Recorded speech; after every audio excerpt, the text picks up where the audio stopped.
Estoy en la librería Juan Rulfo en Madrid, en el barrio de Chamartín, donde empiezan a verse ya, afortunadamente, la producción de una de nuestras colecciones de choque en estos momentos. El fondo tenía una tradición muy sana de estar dominando la literatura de ciencias y ciencias sociales, destinada a la academia y al mundo universitario, y eso le daba su fuerza, su prestigio. Pero desde que tomamos el control hace 2 años y medio, abrimos colecciones populares. Una de ellas es la popular, a precios relativamente bajos, muy por abajo del mercado español, desde luego, a pesar de tener que importar desde México buena parte de ellos, pero con otra lógica, la lógica de hay una generación de jóvenes, o debería haberla, o más vale que la haya, que deberían empezar a leer de otra manera, o sea, acercarse a la literatura y a las ciencias sociales con esta mirada de descubrimiento, la sorpresa, el interés. Y la popular intentaba esto. Aquí hay una muestra de algunos de nuestros libros. Entre los libros de la popular de los que les estaba hablando hay algunos particularmente interesantes. La historia del pensamiento socialista de G.D.H. Cole, un libro que circuló profusamente en todo el planeta hispanoparlante en los años 60 y que alimentó a la generación del 68 aquí y allá. Cole, un historiador inglés, en 9 tomos, la vamos a poner en el mercado de nuevo. El 1 y el 2 particularmente interesantes porque cuentan los orígenes de los pensamientos, y esa es la virtud, no el pensamiento, sino los pensamientos socialistas. Los cartistas, Owen, y el 2 con el debate de la Primera Internacional, Marx contra Bakunin. Es de una riqueza inolvidable, porque además se lee como novela, se lee como la gran novela de la historia de la lucha por el socialismo. Vamos a tener los 7 tomos circulando en relativamente poco tiempo. De hecho, están impresos los 3 primeros. En Madrid debe estar el 1 y el 2 ya. El 3 vendrá al camino, el 4 está en producción editorial. Y representa esta posibilidad de acercarte al pensamiento socialista. Para los que dicen que el socialismo está muerto, vaya, que se compren un carro de patatas y se vayan a circular a la prehistoria y a las catacumbas parisinas o a las pirámides. Es un libro de reflexión, pero también es narrativa, en el sentido en que Cole tenía una escuela doble. Cole, sorprendentemente, historiador reputado y muy conocido en el mundo angloparlante, en sus ratos libres escribía novelas policíacas, que es un oficio noble, como todo el mundo sabe, porque te da los instrumentos de lo narrativo directo. Curiosamente, ninguna de sus novelas policíacas, que por cierto no son muy buenas, está en circulación hoy en el mundo, pero la historia es importante. Carla Suárez, la autora del Hijo del Héroe, una novelista cubana que ha hecho su carrera básicamente en Europa, y que escribe una novela extraña, desconcertante, que es el peso sobre una familia del héroe cubano que combatió en Angola, y el peso de la heroicidad. Una novela muy inteligente, muy crítica respecto a la vida cotidiana en Cuba en estos momentos, y muy interesante porque está muy bien escrito. Carla, yo creo que a partir de vamos a seguirla publicando en el Fondo de Cultura.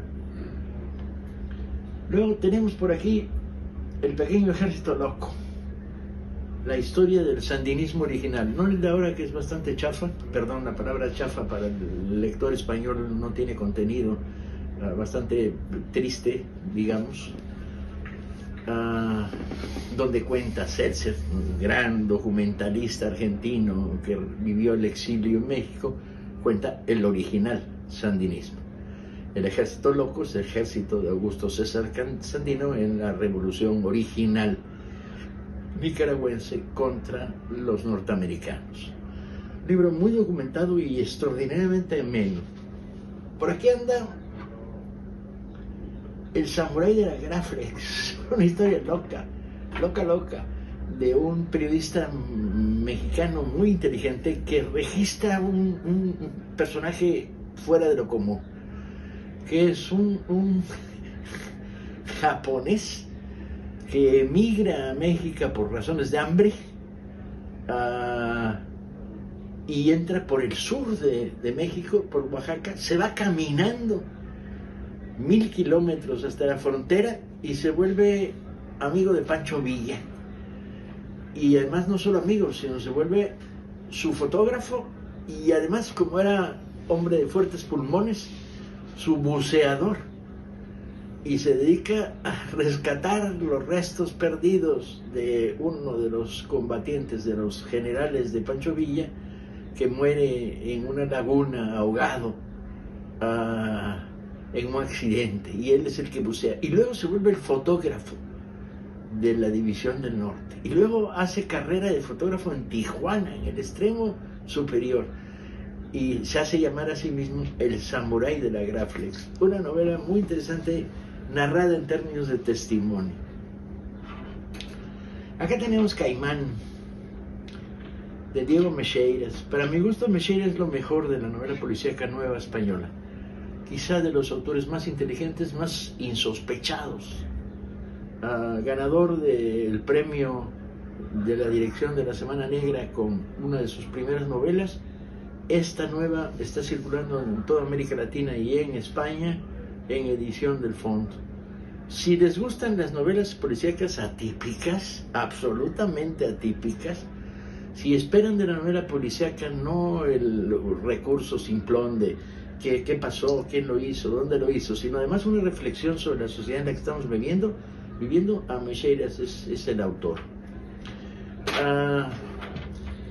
Este es un libro extraño, de fantasía, generado por un periodista mexicano, sobre cómo el mito de Hernán Cortés sobrevive a través de que su espíritu queda atrapado en una botella. No les voy a contar más porque se las destripo, y no hay nada que odie más que los comentaristas de libros que destripan los libros.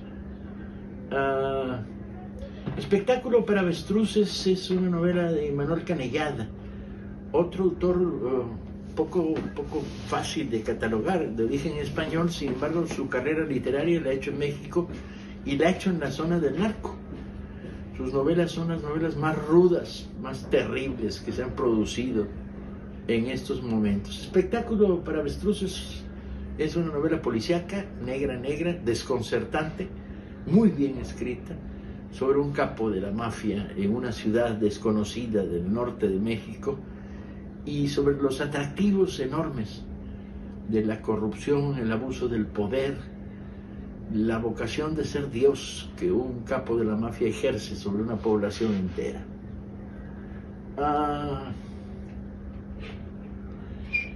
En el rescate de los clásicos está una idea básica, el tulipán negro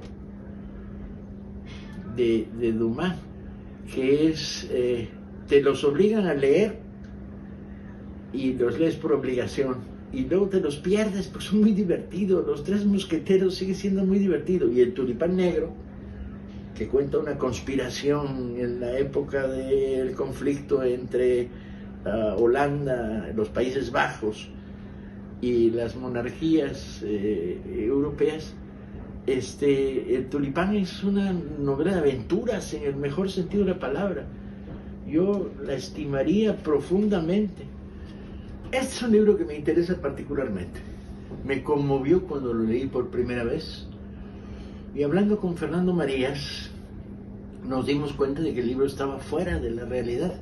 Ya no circulaba en España La luz prodigiosa, la que da además salida a una película muy interesante, donde lo que hace Fernando es suponer, y sobre eso levantar la novela, que Lorca no murió asesinado en los primeros días de la Guerra Civil, y por lo tanto que sobrevivió, y traza con eso una novela de fantasía histórica muy amena y muy enternecedora. La nueva edición, muy barata por cierto, lo logramos, está circulando en toda América Latina y en España.